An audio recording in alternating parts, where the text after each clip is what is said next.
लगता है कि आज पूरा देश से यहाँ मीडिया आ चुका है। हाँ, चलिए, बहुत बहुत आप लोगों का स्वागत है। जैसे कि आप सबको मालूम है कि आज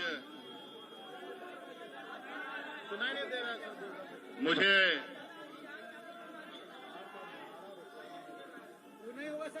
ईडी के दफ्तर में जाना है। जैसे कि मुझे सम्मन दिया गया है और उस संदर्भ में जो राज्य में इल्लीगल माइनिंग की जांच ईडी कर रही है, उस संदर्भ में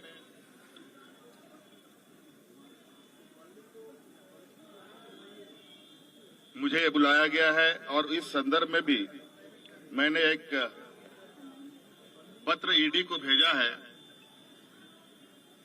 जो आपको भी उपलब्ध करा दिया जाएगा कि किस तरीके से 1000 करोड़ का घोटाला के बारे में जो जिक्र आया है साहिबगंज जिले से, बड़ा दुर्भाग्यपूर्ण है कि सालाना भी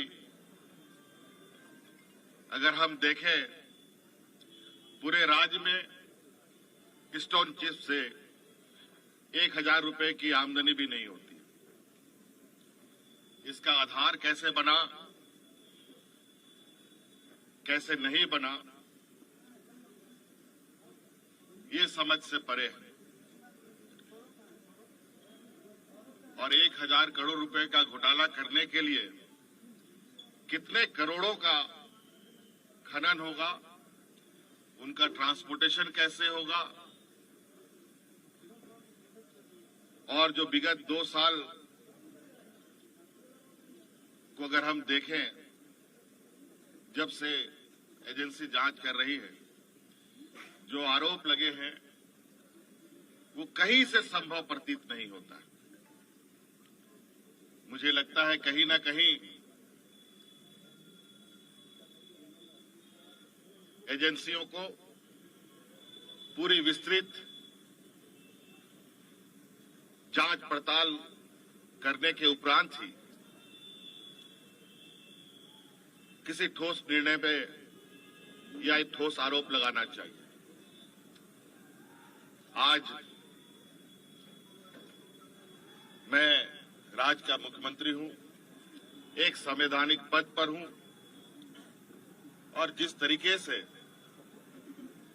सम्मन की कार्रवाई चल रही है, लगता है कि हम लोग देश छोड़ के भागने वाले लोग।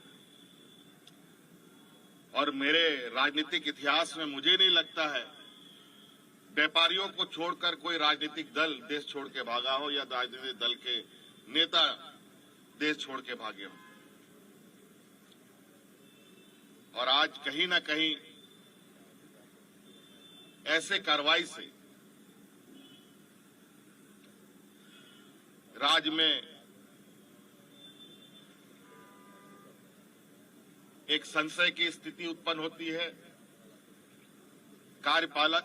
कार्यपालिका को निरंकुश करने का एक माध्यम बन सकता है। सरकार को अस्थिर करने का भी एक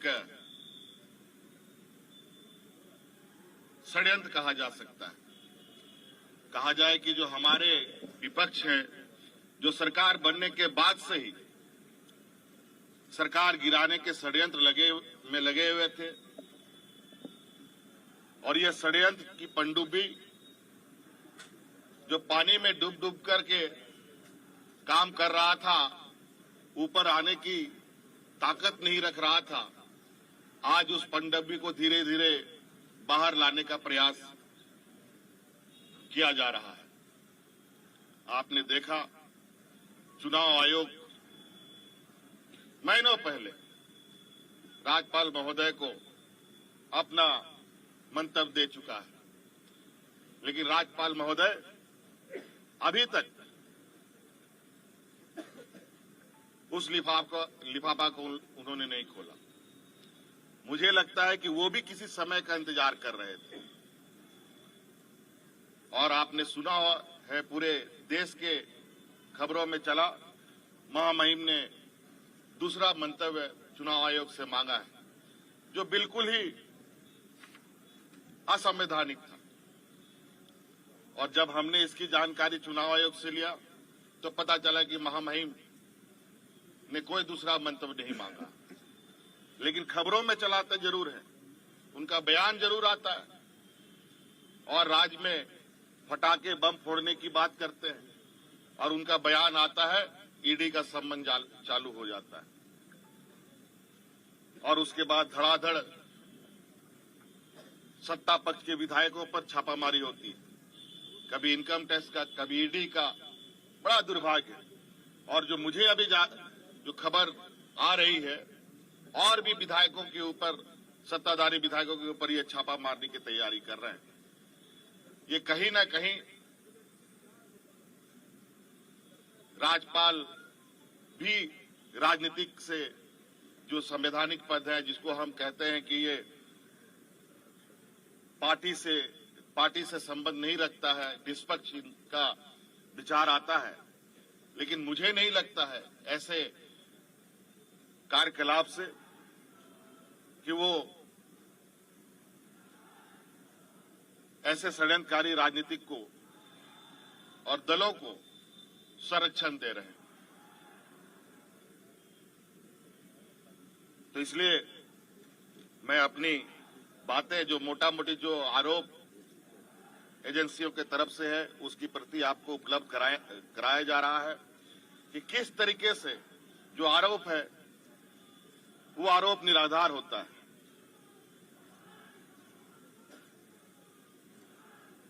जब हमारा सरकार के कार्यकाल में रेवेन्यू की इतनी जबरदस्त बढ़ोतरी होती है, बड़े पैमाने पर कार्रवाई होता है, और जब इनकी हमारे विपक्षियों की पूर्व की सरकार थी, उस समय के आरोपों को देखें, रेवेन्यू में भी नुकसान, कार्रवाई में भी धीमी गति।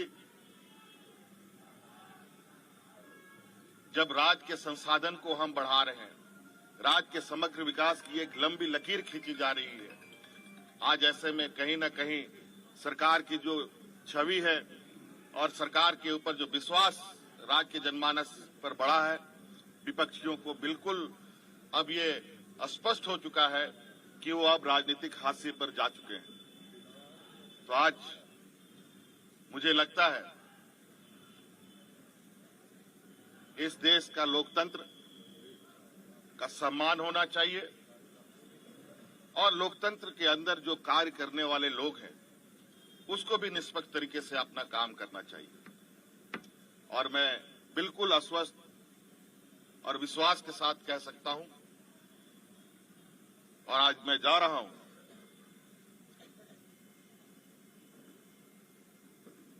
और इस बात पर जोर निश्चित रूप से दूंगा कि आखिर ये कार्रवाई करने के पीछे का वजह क्या है। आज गिट्टी बालू देश का सबसे बड़ा अगर रेवेन्यू व्यवस्था है, तो मैं तो कह रहा हूं आप लोगों के समक्ष कि गिट्टी बालू जो पत्थर चिप्स है, बालू है, इसको मेजर मिनरल में भारत सरकार शामिल कर ले, और जो कोयला लोहा है वो राज्य सरकार के माइनर मिनरल में शामिल कर दे।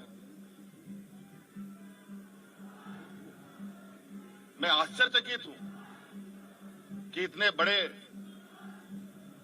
आरोप इतने हल्के में कैसे मुख्यमंत्री के ऊपर लगाया जा सकता है। धन्यवाद। जोहार।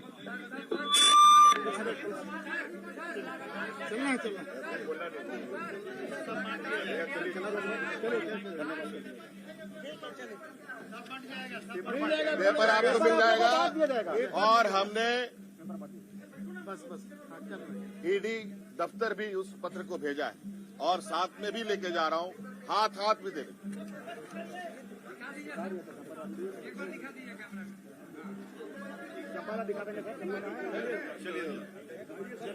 चलिए बांट दीजिए।